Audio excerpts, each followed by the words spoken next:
Have you ever noticed that? How we always assume the worst moments of our lives, like the really traumatic stuff, it's all just burned into our memories forever. Yeah. Like every little detail is going to be crystal clear. Right. But what if that's not always how it works? What if, maybe our minds actually sort of filter these intense experiences, soften the edges a bit, maybe even let some of it fade away? Huh. For our own good, you mean? Yeah, exactly. Like, what if forgetting is sometimes just as important as remembering, especially when we've been through something really difficult? That's such an interesting way to think about it. It kind of goes against the whole idea that we have to cling to every single detail, especially the painful ones, to really understand what happened and move on. Totally. Yeah. And that's exactly what we're going to be diving into today. Okay. I like it. So you shared some super interesting excerpts from City of Heavenly Fire with me. And I got to say, through these characters, we see them going through all this crazy, intense stuff. Yeah.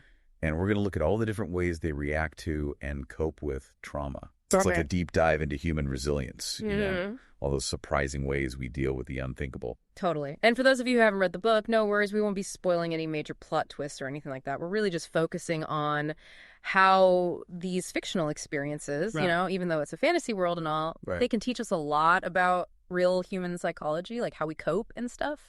Exactly. Okay, so let's unpack some of this. Okay. One thing that really stood out to me was, how this story shows this contrast between super vivid memories, the ones that feel almost physical, and then others that seem to just fade over time.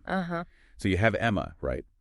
And she has this incredibly strong memory of Jules crying after their mom died. Oh, yeah. And the book describes it as awful, ragged sobs that sounded like they were being pulled out with hooks. Wow. I mean, you can almost feel the weight of that grief. Absolutely. That intense imagery really brings it to life. It shows the huge impact of losing someone, especially when you're young. Like, those experiences leave a real mark. But then, almost right after that, Emma wonders if Ty even remembers how she gave him his nickname when they were kids. Right. It's interesting, right? Like, some details, even ones filled with affection, they can just fade. They do. Especially as we grow up and go through different phases of life. Yeah. Makes you wonder what's happening in our brains.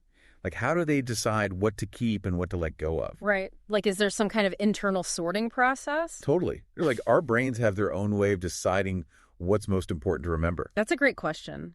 It suggests that maybe there's this automatic system, where memories linked to strong emotions or like survival instincts, those get priority. It makes sense, though. Yeah. I mean, think about it. What's going to stick with you more? A random Tuesday afternoon or the day you had a near-death experience? Absolutely. And speaking of survival instincts, we see some clear examples of that in the book, too, like those immediate automatic responses to danger. Oh, absolutely. Like when the Institute's attacked and Emma immediately thinks about Tabby and Drew, the book says her heart swooped and plummeted. Right. Like that feeling when you suddenly drop on a roller coaster. I hate that. It's visceral. Yeah. And her decision to protect them, no hesitation, it's instant. Like her own safety doesn't even enter the equation. It's like that protective instinct takes over, especially when it comes to the people we feel responsible for. Right. In those moments of extreme threat, their well-being becomes everything. It's like a deeply human response. For sure. And it's not just physical protection either. No, it's not. I mean, think about Clary and the memory she has of Jace when he was under Sebastian's control. Yeah. I mean, that was clearly traumatic for her. Yeah. Seeing someone she loved so much being manipulated like that. Right, right. And the book actually mentions that she still hadn't talked about everything she'd seen in the apartment she'd shared with Jace and Sebastian. Wow. So there's this deliberate choice to hold back, to protect her mom from that pain. That's heavy. It makes you wonder, how often do we do that in our own lives? Carry these burdens to shield the people we care about? It really makes you think. It's like a form of emotional protection. We choose what to share and what to keep to ourselves. Absolutely. And that leads us to something else I noticed, all the different ways these characters actively cope in those intense moments. Some take action, some try to downplay what's happening. It's really fascinating. It is. Like Emma, she's a great example of coping through action. When the Institute is attacked, she doesn't freeze up. She straps on Cortana, grabs a throwing knife, and just moves. Wow. Like that focused activity helps her deal with the fear. Right. It's like by doing something, anything, she regains a sense of control in all that chaos. I mean, that makes sense. Taking action can be a really effective way to channel anxiety and stress, especially when things feel out of control. Totally. And then on the other hand, you have Jace. Remember when Alex smashes his phone? Oh, yeah, to stop him from calling his ex? Exactly. And Jace just kind of shrugs it off. He even smiles and makes a joke about how Alex welcome to break his stuff anytime. He does have a way of deflecting. It's almost like he's choosing not to deal with the potential drama, Maybe even some deeper emotional stuff bubbling under the surface. That's a good point. Sometimes humor can be a way to diffuse tension and avoid confronting uncomfortable emotions head on. Exactly. And this desire to maintain normalcy, that comes up again with Clary and Jace. Oh, yeah, their weapons date in the middle of all those attacks. I know, right? It seems kind of crazy. It does, but it's like they're trying to create a moment of connection, some kind of routine and all that chaos. Yeah, I get that. It's like grounding themselves when everything else is so uncertain. Absolutely. Those little anchors to normalcy can make a huge difference. For sure. Now, the book doesn't shy away from showing the pain of loss either. And the whole grieving process, which, it can be messy. No, it definitely doesn't. We see that raw emotion with Emma. Remember when she thinks about Tavi and Drew being in danger? And the book describes her heart swooped and plummeted like a seabird. It's like that feeling of your stomach dropping. Ugh. Like when you almost trip and catch yourself. I hate that feeling. It's that visceral. Totally. And then there's Jordan. After Simon's captured, right, you really feel his guilt. Like he failed to protect Simon. It's a lot to carry. It is. And, grief is often complicated by those feelings of responsibility, what if I had done something differently? It just adds another layer of pain. Definitely. And we also see how grief can bring up old wounds. Oh, right. With Isabel and her outburst towards her parents. It's not just about what's happening right now. It's like past hurts are resurfacing too. Yeah. Grief can be like a trigger, bringing all those unresolved issues to the surface. Like everything's connected. It is. Yeah. And even small things can trigger that grief response. Right. Like when Jace remembers that wooden soldier he gave Max. Just a little detail.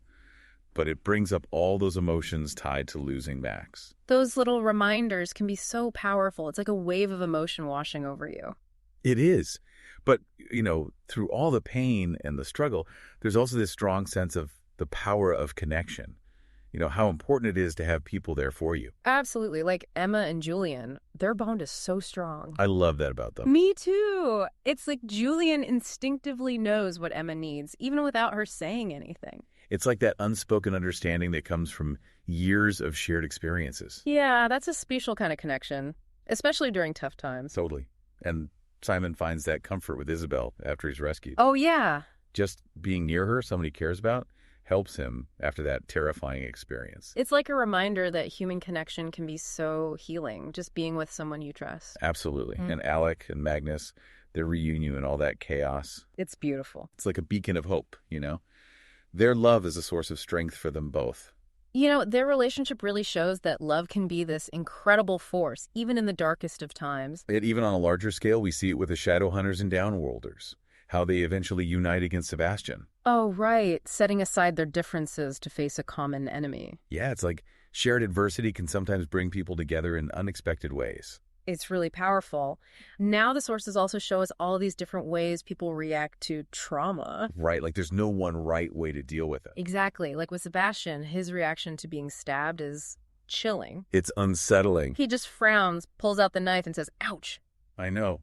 As if it were a paper cut. Yeah, there's this complete lack of, a normal human reaction. It's like he's totally detached from the pain. It's disturbing. And then you have Clary and how the stress manifests physically with her rune drawing. Right, it's like her body's reacting in ways she can't control. It's a reminder that our minds and bodies are so connected and trauma can show up in unexpected ways. Definitely. And then you have Alec. Yeah. He becomes so cold and distant after what happens with Jace. It's like he's shutting everyone out. It's understandable, though, right? After that fear and the threat to someone he loves so deeply. I get it. It's like he's trying to protect himself from getting hurt even more. Yeah. But, even with all this darkness and hardship, there's also this sense of hope. that healing is possible. Totally. Like Clary's realization that heroes aren't always the winners, but the ones who keep fighting. It's about never giving up. It's a really powerful message. It reframes what it means to be strong. And Magnus, when he talks about love being the most dangerous magic, Oh, yeah. it's like he understands both the beauty and the pain that comes with deep connection. It's a really profound insight, recognizing that love can make us both incredibly happy and incredibly vulnerable. Exactly. You know, the way these characters deal with these huge, intense emotions. It reminds me of this YouTube channel I watch sometimes. It's called Mindful Moments. Oh, yeah, I've heard of that. They do these awesome AI audiobook analyses and really get into the nitty-gritty of how characters process their emotions. It's fascinating stuff, and it can teach us a lot about ourselves. Totally. Now, even with those moments of strength and hope, the story doesn't shy away from the fact that closure isn't always easy. Yeah. And trauma can have lasting effects. Right.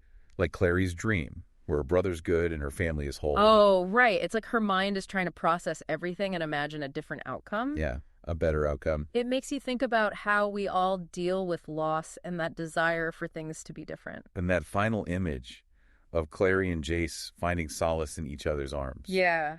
Like, yes, they've been through so much, but their love is there, a source of comfort and healing. You know, it really underscores the power of love and support in helping us move forward after trauma. Totally. It's not about erasing the past. It's about building a future together. So we've covered a lot today. We've seen how these characters confront fear, grieve, and deal with trauma. From decisive action to deflection, from the raw pain of loss to the incredible strength they find in each other. It's a really powerful reminder that there's no one-size-fits-all approach to dealing with difficult times. Right. And it leaves us with a question for you. How do these different coping mechanisms and reactions resonate with your own experiences? Yeah, what stood out to you the most? It really makes you think, doesn't it, about how we all navigate these complex emotions and life's toughest challenges. It does. And, you know, if you enjoyed this deep dive into how we process intense moments, make sure to subscribe for more insightful explorations. Yes. And hey, if you think someone else might find this valuable, share it with them. You can also grab the full audiobook of City of Heavenly Fire using the link in the show notes. That way you can experience the whole story for yourself. As always, thank you for taking the deep dive with us. Thanks, everyone. And remember to think critically about the stories we tell ourselves and how we navigate the complexities of life. See you next time.